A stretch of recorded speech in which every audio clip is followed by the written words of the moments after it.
Hey everybody, my name is D'Angelo Mahone and I am a born again pre-med student. Now, I say born again because I was originally a medical student last year in 2022 for half a semester and I had to leave due to some major financial problems. But I'm back on the slope again, trying to go back to medical school now that I've gotten majority of that crisis that I was went through handled. And now I'm basically just trying to save up as much money as I can so I can make sure that when I do start back school that I don't fall back into that same financial trouble again. So right now I am a certified medical assistant. I have been a certified medical assistant since 2021 is when I graduated from Just Health Services. Um, I also have my bachelor's in public health, and I'm also working in getting my master's. I am actually almost done with getting my master's. And I'm pretty sure you're probably like, well, weren't you just a medical student and you're getting your master's? Well, yes. Because when I first started my medical school program, I was actually, crazy as it seems, getting my master's at the same time through another university where I got my bachelor's from. And I know you're like, the financial situation you went through, how did that not factor into it? Well, my master's was basically pretty much paid for through multiple scholarships, and the fact that I went to the same school helped out a whole lot. So even though I was still going through a major financial crisis, like my classes were paid for, but I was not in the right mental state during my master's. So it put me behind tremendously with my master's because I had to basically retake a class multiple times because I could not seem to get in the right mindset to focus. So it pushed my graduation for that particular for my master's back a year. So right now I passed the class. Don't get me wrong, I passed the class, and I'm actually like three classes away from that class. No, four classes from the from that class that I had to retake. So I'm on the right path now. So far, all A's. So fingers crossed that I continue this streak all the way through my master's and on into my medical program. So I am actually starting this channel because I want to showcase everyone my journey to medical school and everything that I had to accomplish and things that I had to actually overcome all the way to medical school and hopefully on through my medical career. So right now, as I said it, I'm a certified medical assistant. And as a certified medical assistant, I am introduced to a lot of medical I'm not going to say necessarily programs, but a lot of medical aspects. Since I'm a clinical medical assistant, it allows me to do a lot of assist with a lot of procedures. Um, under the direction of a physician or a nurse practitioner or even a PA, but I've mostly only ever worked with nurse practitioners and physicians. So I have worked in, let's say, I've worked in urgent care. I've worked in internal medicine. I've worked in two actually internal medicines. I've worked for a neurology clinic. I've worked, and right now I'm currently working for a VA clinic that specializes with treating veterans and any aspect that they have encountered throughout their military career. So, and that can range from a variety of things from neurological to psychological to almost anything that they could think of, orthopedics, so forth. Which I really love this one, particularly not only because it's like the most money I've gotten since I've graduated,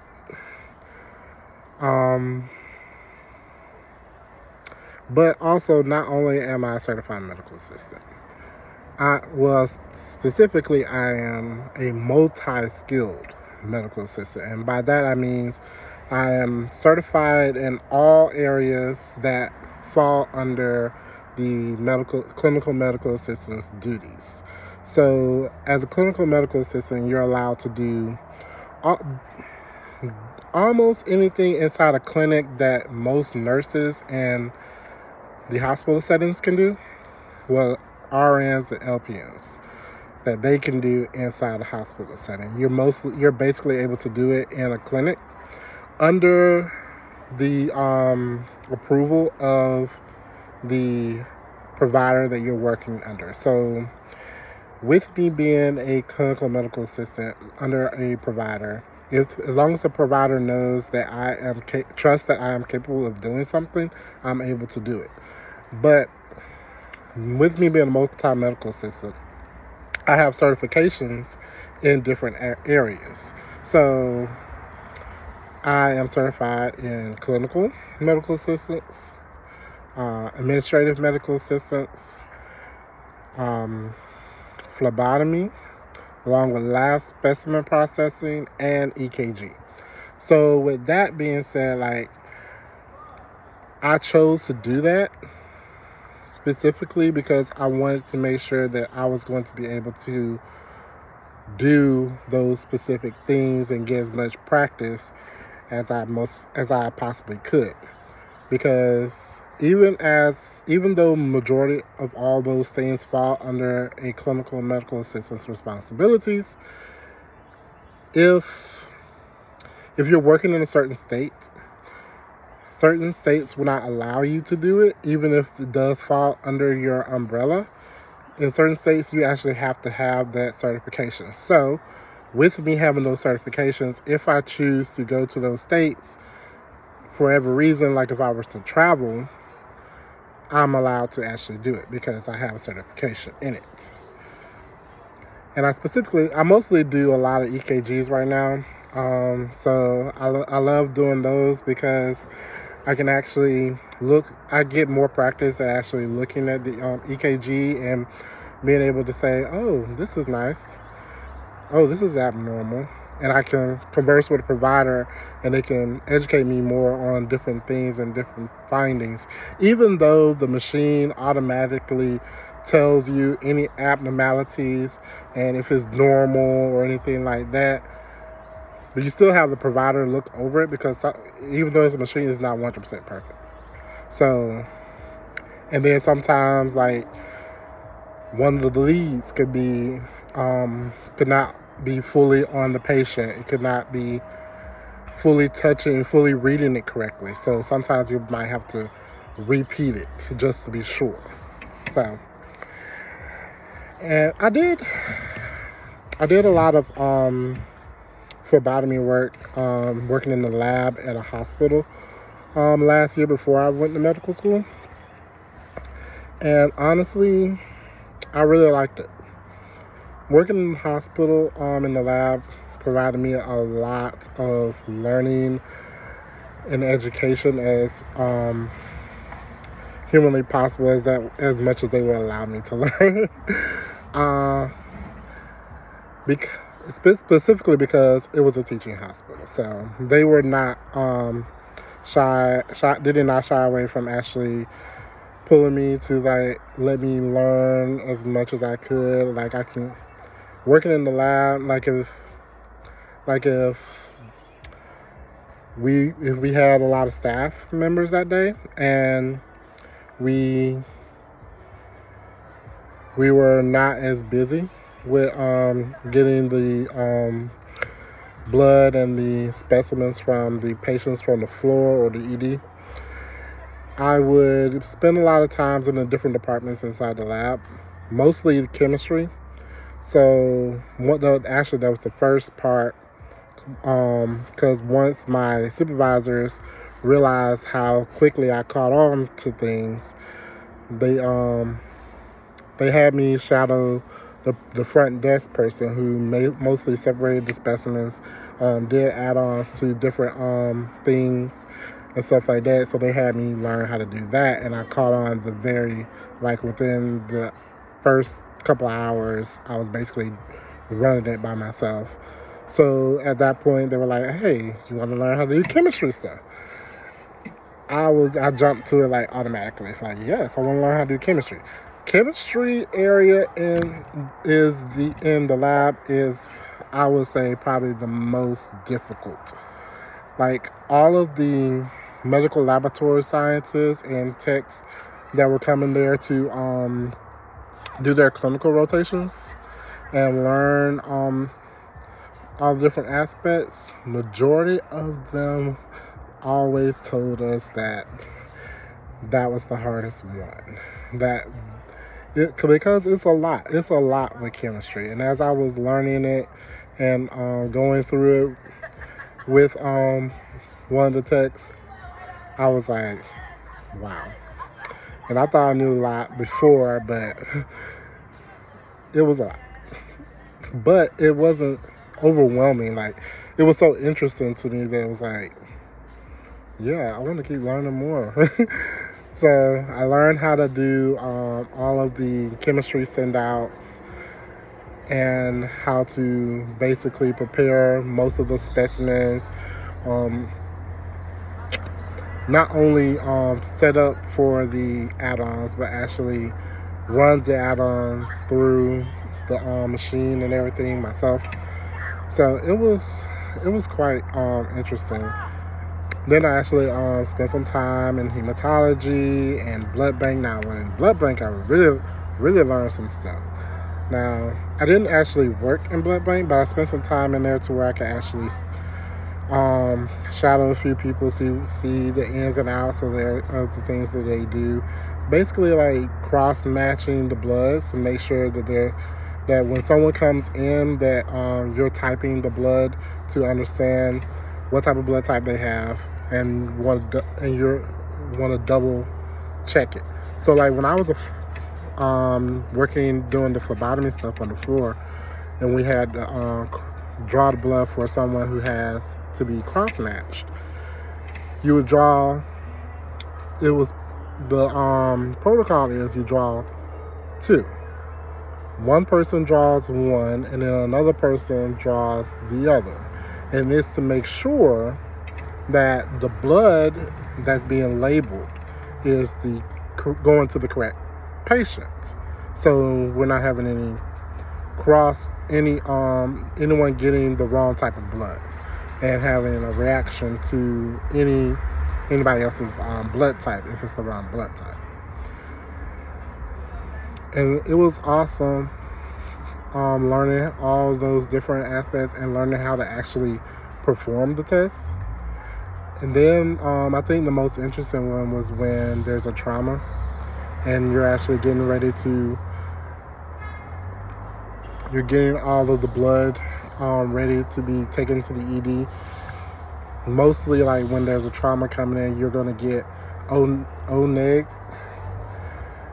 specifically O-neg, which is a universal donor. So that's what you're going to send to the ED until you're able to get that type specific blood type to give the patient. And you also and then like when there's a surgery or something, we have a lot of the doctors ordering platelets. So like sometimes, like if the patient needs clotting factors, so they would get the platelets if they don't really need the actual whole blood. Especially like if we're running low and if we can conserve as much blood as possible. Let's see. Anything else? I think that's all I can think of right now as far as what all I've done. Oh, I'm forgetting the biggest one. Like, so I also worked as a medical scribe.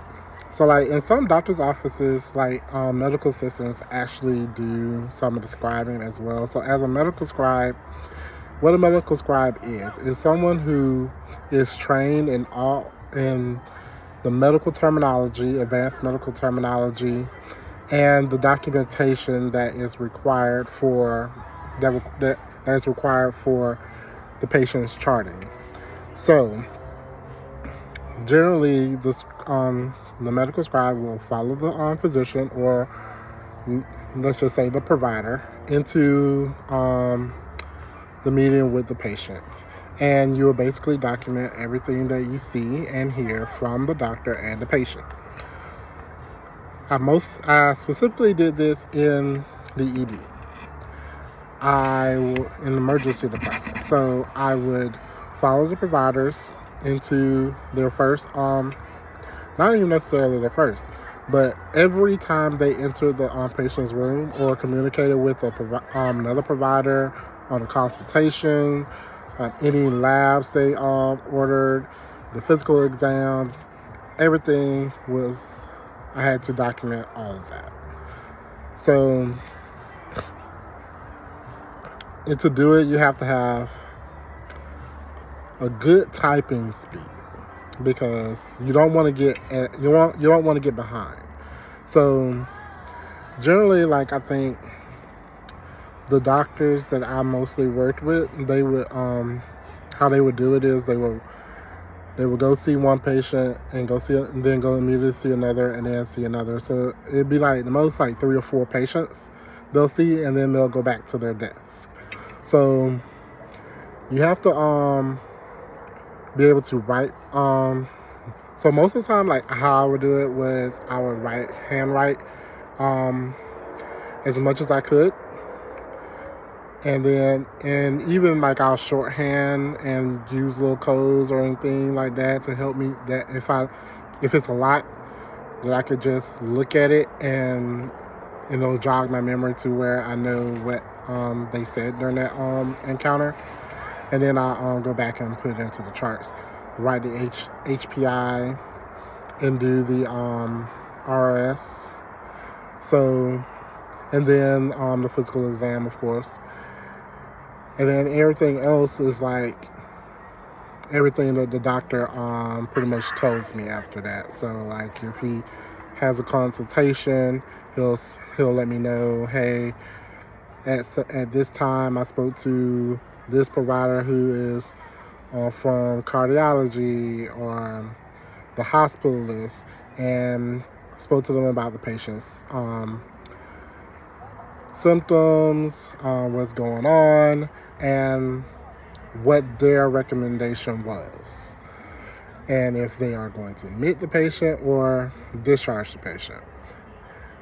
So that was pretty cool, because you actually get to basically shadow the provider, shadow a doctor, but at the same time you're not only shadowing them, but you're actually being involved in the care. Well, not necessarily the care, but you're part of the team.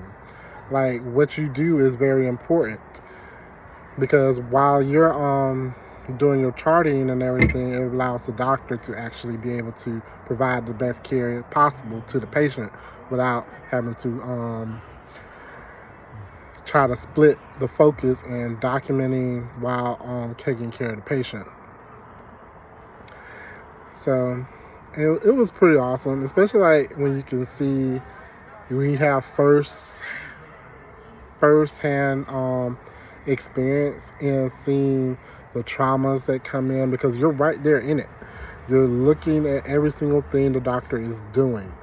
If they're putting in a chest tube, you're documenting they're putting in a chest tube. If they're intubating, you're documenting that they're intubating, where they, like, how far the intubation went down, because like each intubation tube has numbers on them, like inch marks, like from a ruler. So you have to document at what inch the intubation stopped at their teeth. So like, let's say the tube went down, like put down, and then the doctor would say intubation 23 at the teeth. That basically means that at the very tip of their teeth is inch mark at the 23 mark on the tube. So that way, you know. I'm like, it's awesome. Like, you're gonna, like, you learn so much, especially before you even start medical school. So I feel like it'll be great, especially like if I decide to go into emergency medicine. Like, I've already experienced a good chunk of it, so it'll be like, okay, it's not 100% completely new. At least I'll come into being, like, when I go on my clinical rotations, I'll know how to document everything ahead of time. So, yeah. So that is what I basically do and have done. So I started this channel basically to, as I said, to let you see everything that I go through as a medical pre-med student on into my medical school years and into my medical career.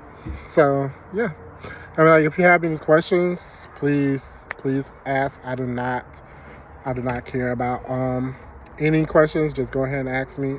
I love to burst out any knowledge that I have, any experience that I have, anything that can help anyone. That is all me, because I love to help as many people as I possibly can, especially anyone who is thinking about going into medicine, anyone who's in medical school who may not have had the experience that I have and want to know my thoughts on how to best succeed in certain things. I'm more than happy to help. Just, hey, let me know.